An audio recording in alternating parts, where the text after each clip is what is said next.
Good morning. Hope you're well. Today, I'm going to talk about that podcast episode that I just watched. For those of you that might follow him, Stephen Bartlett's Diary of a CEO. I've spoken about episodes or shared episodes of his or my thoughts on here or my social media, and this particular one is with Simon Sinek, the author, speaker, leadership mentor and coach, and it's along the line and the theme of something I'm talking a bit more about recently, but it comes at it from a different aspect. I've been talking a lot about community. I've been talking about Ubuntu and the importance of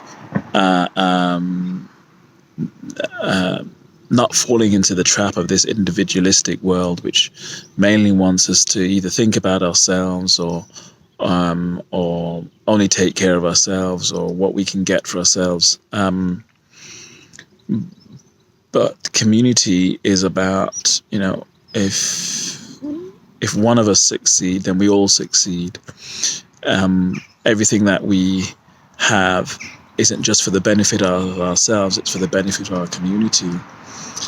But in relation to that, this podcast talks about loneliness. It talks about the importance of community, but actually it goes down a particular pathway, which is without community you have loneliness, but actually you can be in a community and still be lonely if you still don't have those friendships, those close connections, those one-on-one connections with individuals that are deep, who know you on a deep level and you know them on a deep level. And I did some research, and because I was aware of some of the things that had been said anecdotally about loneliness, and in particular for men, but I did some more research, and there's lots of talk about a loneliness epidemic.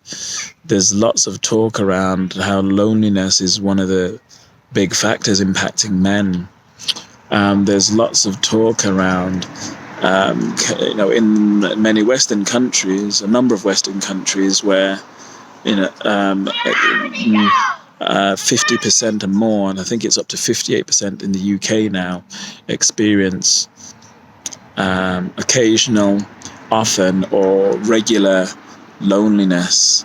And there's been all kinds of studies around loneliness and how the impact of it is on our well-being emotionally, mentally, but also physically, because when we're not meeting up and talking with friends and going into communities and whatever, we're not moving, we're static. So we're not going out. So that impacts our physical well-being as well. So yeah, this is a reminder for all of us about connections, about maintaining those connections. I've been traveling a lot recently, and it's been really clear for me to maintain those connections with friends and family back home. And that's the one great thing about technology, is that we can travel around the world now and still stay connected. And yes, we won't have those physical connections with those people, but in the absence of those physical connections, those online ones are great. But also as well, the importance of me going out into the communities that I've been in and making physical connections with the local people. So if you're struggling with any of this, there's so much help out there that's available now. You don't need to do this on your own. So reach out to one of the organizations, reach out to friends and family, maybe even colleagues, maybe even a neighbor. That's it. Bless up and one love. Peace.